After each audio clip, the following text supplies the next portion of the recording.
everybody, and welcome to Back to Basics Gaming. Before we get back to the basics, let's all stop spanking the monkey and talk about two troubled teens, Beavis and Butthead. I don't remember how or when I first seen this show. It just feels to me like they were always there. Debuting in the early 90s, these two would be a staple in pop culture and the unofficial mascots for MTV. Hell, they even came out with a movie in 1996. Equipped with all sorts of raunchy humor, such as pervy remarks and fart jokes, they gained a lot of attention, both positive and negative. At the time, there was no show really like it.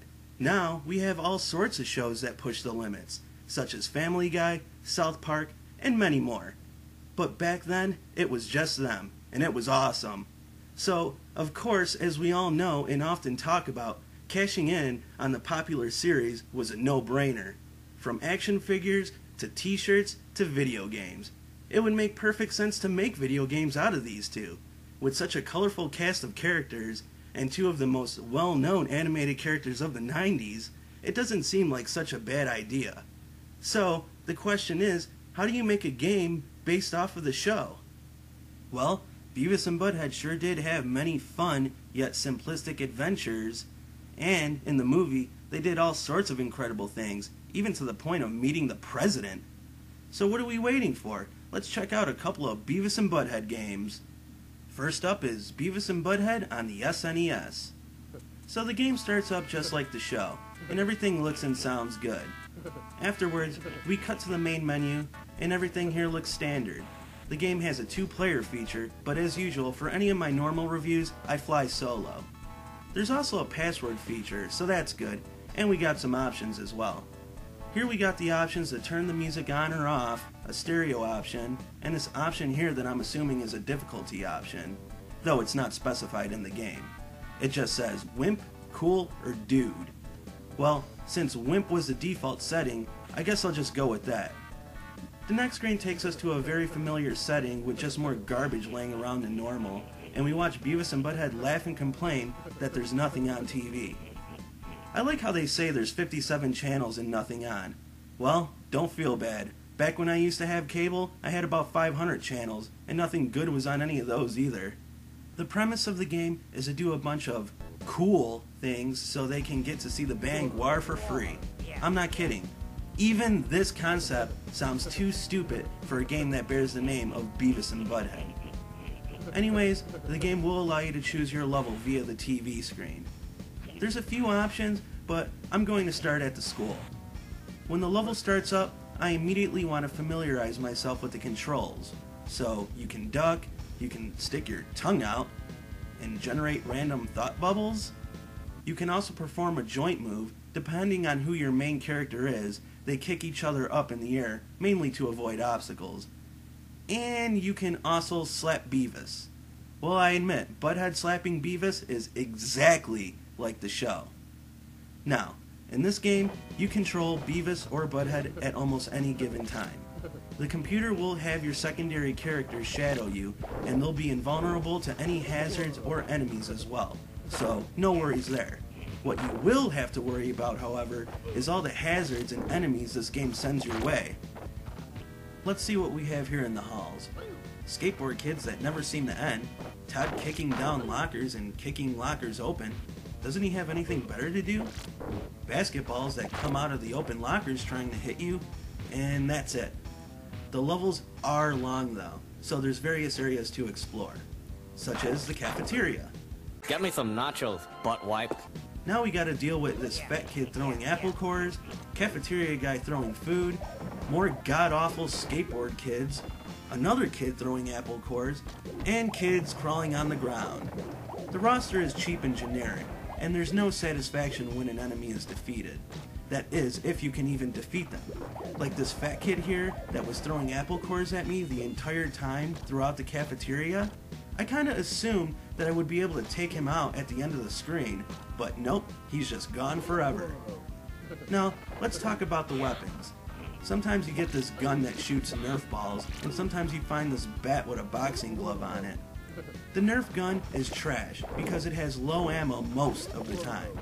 The bat is decent, but getting in close to attack is always a risk as well. Sometimes the game just makes you give up your weapon for certain areas, but it's usually good about providing you with another one when the time comes.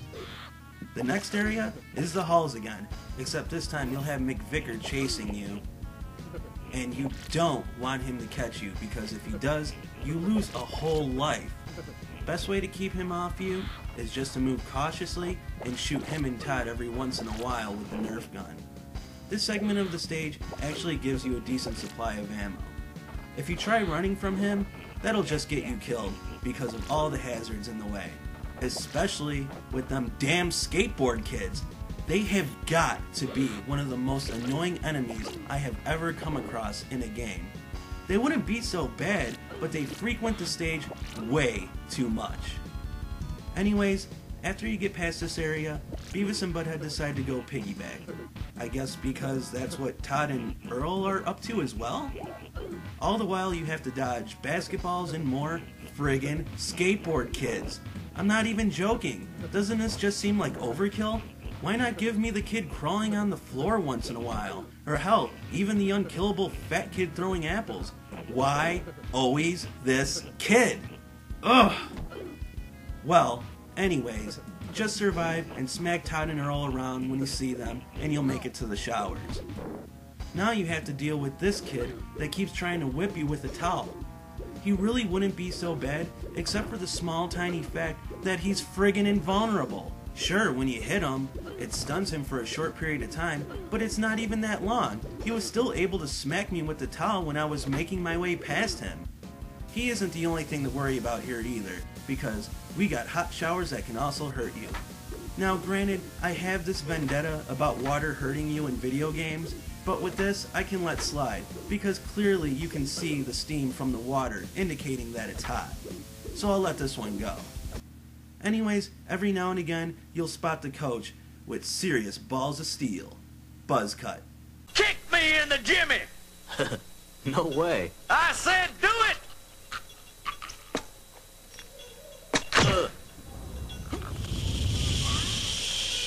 Yes! Do it again! A slap with your bat sends him packing, and you better make sure you get him before he gets you, or he'll work you over good. It's not instant death like McVicker, but it hurts a lot, so beware. The hazards and enemies don't stop here either, because we also have exploding pipes and toilets that shoot water upwards. Now, I tried to be fair with the hot water, but now this water hurts you too? I guess you can argue the fact that it's nasty water from the toilet, but still, in the end, it's just water. It shouldn't friggin' hurt you. Oh, but bitching about toilet water is nothing compared to what we have here. Alligators and toilets. Now, I haven't brushed up on my Beavis and Butthead in years, but was this in any of the episodes? I know it could get goofy, but I don't think it was like Looney Tunes cartoon goofy. What makes this even worse is that the gator is impossible to avoid, same as the towel kid, except, well, worse. It's a disaster, trust me. So eventually, I lost all my lives and couldn't even get past this beast of a stage. When you die, you get a picture of Beavis and Butthead in hell. I did play more of the game because thankfully enough, you can choose stages, but it was just more of the same crap with some minor differences. But when I say the same crap, boy do I mean it. Get ready for more of them asshole skateboard kids. I guess they're just littered in this game. I was hoping it was only the school stage, but I should have known better. I did manage to beat the street level because it's nowhere near as long as the school. Get ready to hit old ladies, dodge shopping carts, get mauled by dogs, jump on clotheslines, and get your face bashed in by rakes. I finally managed to fight a boss in this game, Mr. Anderson. Ain't you them kids that have been whacking off in my tool shed? All you do is throw apple cores at him, and he shoots apple cores at you. Seriously, what is it with this game and apple cores? Could they not think of something better for the enemy to throw at you? Anyways, after you make him suffer death by apple core, the game automatically takes you into Anderson's shed. And don't worry, you won't be whacking it in there. Instead, the game decides to be awesome and give you chainsaws, which you will do absolutely nothing with, except stare at this picture of Beavis and Butthead, standing there with a bunch of trees cut down behind them. Couldn't they have let us cut down the trees in some sort of bonus game instead of making us think that we're going to use chainsaws? Nope, they couldn't even let you cut wood.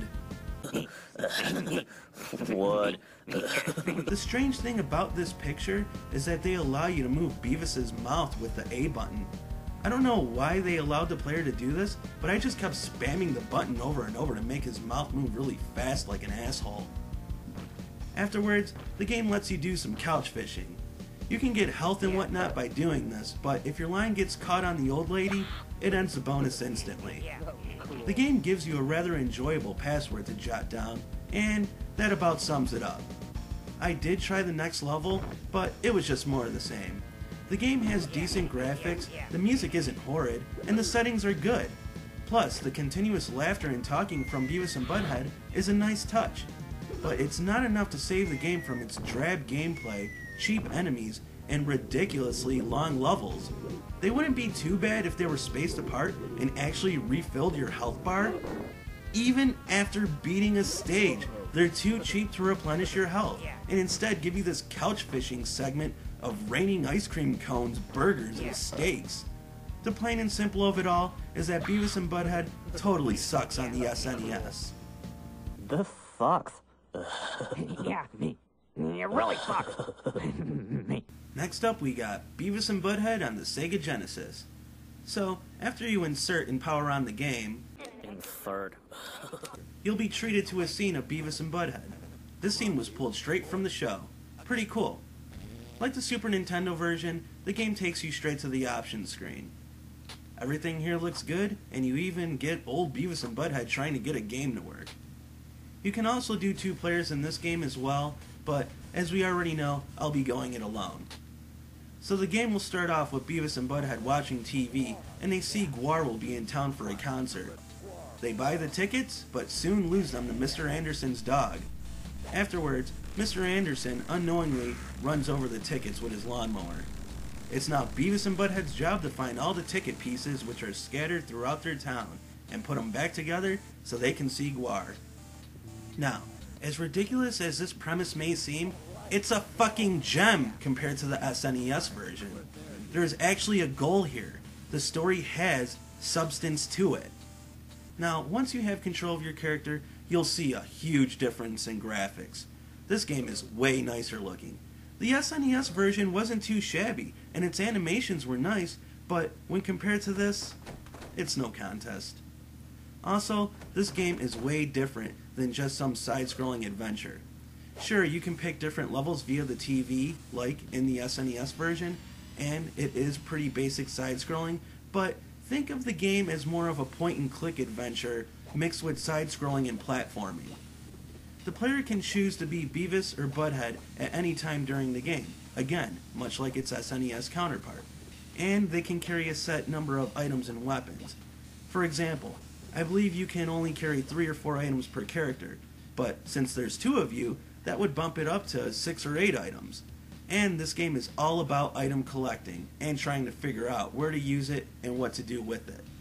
So again, for example, when I went to Burger World, I had to grab a dead mouse from the dumpster, then I had to deep fry the mouse with some fries and serve it to a customer, which in turn made him get sick, and then he left, revealing that he was standing on a ticket piece all along. I believe there are 9 pieces in total, which may not seem like much, but it really is when you're stuck and you're trying to use items any which way you can. This is what makes the game fun and sucks all at the same time. See, it's fun when you finally figure something out and earn that glorious piece of ticket. It sucks when you're continuously punching in your password because you died a bunch of times trying to figure out how to do certain things. Allow me to show you another example. In the game, you can get multiple weapons, but before you get access to these weapons, you'll have to rely on your ass and your mouth. Beavis burps green toxic clouds, and Butthead farts gray stink bombs. This form of attacking sucks really bad. So when you get something better, such as the straw with spitballs or dart gun, you'll eventually forget about using burps or farts ever again. But forgetting those 2 weapons is a bad thing, and here's why. All I want to do here is get past Buzzcut and grab those potions that are labeled A and B on his desk. But his little experiment here is hurting me, so I try to attack him, but it does nothing. Trust me, I was here for a while until I gave in and looked online. How in the hell would you know to get up close to him and keep farting or belching in his face until he turns red and for a quick moment decides to stop his experiment so he can grab the desired items? Here's another one that's even worse. How would you know to take this bomb you find in a recruiting center in the mall, then go to the drive-in and use it in the snack bar, leave the snack bar, then go to a car that is bouncing up and down, use the camera here, and lure this fat lady that chases you for taking her picture while getting it on into the snack bar so she'll slip and fall and drop a ticket piece? How the fuck would anyone know to do that? See, that sucks, and I had to use internet eventually because I just couldn't figure it out. Now, here's an example of an easy one. Well, maybe not easy, but doable. Go to the streets level and drop down the manhole. Then do some slightly tricky platforming dodging toxic slime and rats. Go back up the streets and explore the dump until you find the dog bone, and head all the way back and go to Anderson's house. Defeat Anderson, which in this version is on his lawnmower chucking beer cans at you instead of apple cores. Grab the key off him, use the dog bone so the dog chases it, go into the shed and grab a fishing rod and chainsaw, jump for joy because the game is actually nice enough to let you use the chainsaw, even if it is only for cutting wood. Wood. And then claim your prize. Yeah, it can be a lot of crap you have to do, or it could be really easy, like go couch fishing and use gum as your bait and get a ticket piece that way. So now you know why I say it's more like a point and click type of game than anything. Find certain items and use them in certain locations. Sometimes you'll get a familiar face that offers you hints, but usually they're very subtle. Usually. And still leave much to the imagination. Now, this game isn't heavily focused in combat as much as it is in exploration, although at times you will have to fight, like how you've seen the Mr. Anderson fight. Standard enemies in here are guards that use their nightstick, Earl who uses a dart gun, Todd who is spraying oil or something, and this hot chick that tries to slap you. When you die, you'll have to enter a password to continue. There are no lives, just 2 separate health bars. Like in the SNES version, whoever you're not controlling will shadow your every move and be invulnerable until you select them. Another good thing about this game is every normal enemy will drop health upon defeat. The game has 2 endings as well. The normal ending is the boys put together the tickets and go see Guar. The good ending is awesome. And trust me, you want to see that ending. You want me to show you? You'll never believe it when you see it. But before I show you, let me ask you a question. You know how games usually end? You gotta do a bunch of crazy shit or spend hours trying to get to the end, or do both. And then what's your reward? Usually 1 or 2 screens of crappy text and maybe a picture of your character? Well, this game certainly has you do crazy shit, and this game certainly has you spend hours trying to figure out what to do next. But if you do all that and get the good ending, your reward is this screen. This game was by far so worth beating. You can stare at this screen as long as you like too. It even allows you to move around as both characters, and pressing the C button will make them splash to the ground. Friggin' awesome! So, while playing this game, it definitely sparked the whole Beavis and Butthead atmosphere for me. From serving a rat with fries, to being chased by Billy Bob, and even doing a little bit of couch fishing for Stuart. Hey, cut it out, you guys! This really hurts! Come on, stop it already! Stuart Fish. This game hit the marker of what a Beavis and Butthead game should be. Sure, it was kinda tough, and yeah, some ticket pieces were outrageous to acquire, but I still enjoyed it. Solid sounds, solid graphics, great animations, and most importantly, the ending. The game does a good job telling its own little story while borrowing popular elements from the show. Not much else to say other than I was pleasantly surprised. So there you go, 2 Beavis and Butthead games. It's pretty obvious who I see as the victor in this little review. Honestly, I was going into these games with an unfair outlook. I expected them both to be bad. I mean, sure, one of them was, but the Sega version totally surprised me. Well, that'll teach me for passing judgment and assuming. So once again, thanks for listening, thanks for watching, and as always, thanks for helping me get back to the basics.